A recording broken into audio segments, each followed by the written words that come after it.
Hi, this lecture is to give you an overview of Chapter 1. The chapter really focuses on a few things, one being the history of psychology and some of the historical figures who helped develop or create the field. As I mentioned, psychology is very diverse, and what you'll see is throughout the book, it goes chapter by chapter, really exploring some of the major subfields within psychology. Appreciate that even within a subfield you have multiple perspectives or ways to view things, and some of these are very divergent from one another. So aside from discussing the historical underpinnings of psychology as a field, the chapter also goes over the scientific method. Psychology is a science.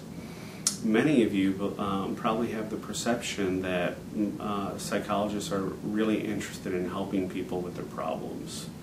Much of you get your perception from people like Dr. Phil. Well, there are many clinical psychologists who deal with people with varying levels of psychological issues, but many people in the field, such as myself, do not deal with that topic at all. I myself am a cognitive experimental psychologist. What I do is I study people as a visual processing system. I study how people think about topics and how they understand the world. Some of the research I do, for example, is looking at trying to train soldiers to be more effective at their job in terms of using unmanned aircraft out in the field, in terms of building teamwork within a unit, in terms of defining the attributes that differentiate an expert from a novice in detecting threats. Some of the other research I do looks at human sexuality, not the emotional or psychological components of how people interact with each other, but I really focus on things like people's knowledge. One of the studies we performed, for example, showed that only a small fraction of women who are currently on birth control pill actually know how to use the birth control pill correctly. That's very unfortunate and probably explains why we have such a high unplanned pregnancy rate, or at least one of the causes. And that's a very important theme throughout this course. Humans are complex. You will never get a singular answer in why people behave the way they do, or think the way they do. We're very complex organisms living in a very complex world, so the answers are going to be complex. Not everything is social or the way you were brought up. Not everything is genetic or even biologically influenced. Appreciate some of the things that may happen to you may be an interaction of the two.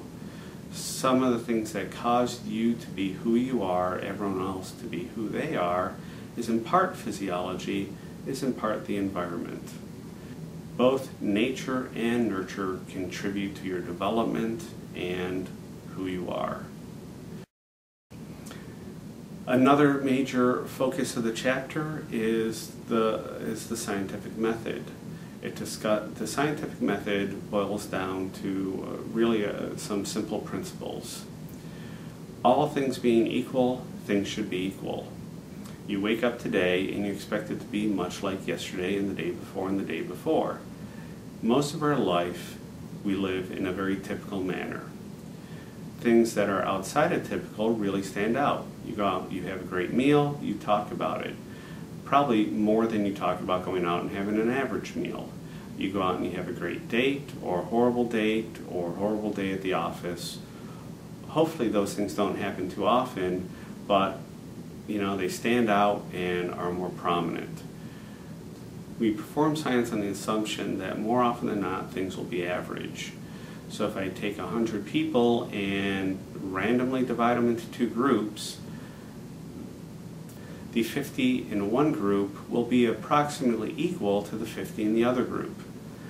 However, if I now give the first group a drug and don't give the second group a drug, I can now measure statistically, was there a change?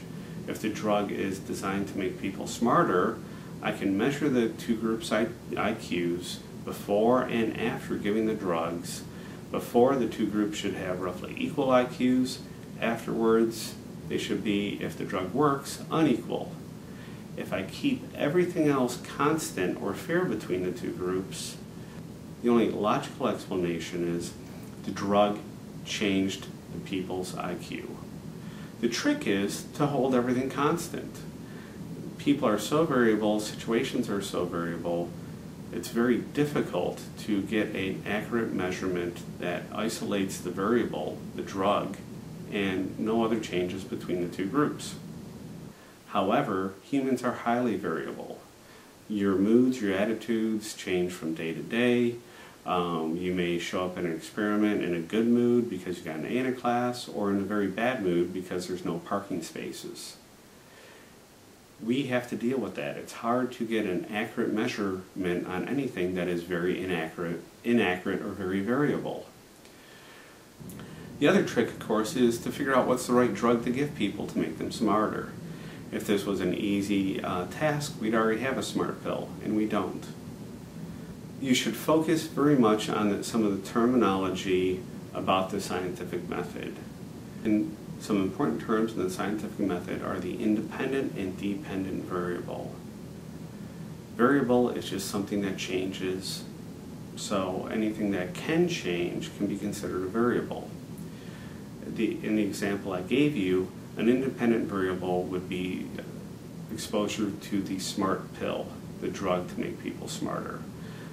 It varies in the sense that 50 people get the drug and 50 people don't. Our dependent variable, intelligence, is measured through the dependent measure, an IQ test, whichever one we choose fitting for our study. In a very simple study, we say exposure to the independent variable, in this case a smart pill, will affect the dependent variable, people's IQ. So please read that part of the chapter, and thank you, and as promised, I'll keep these lectures short.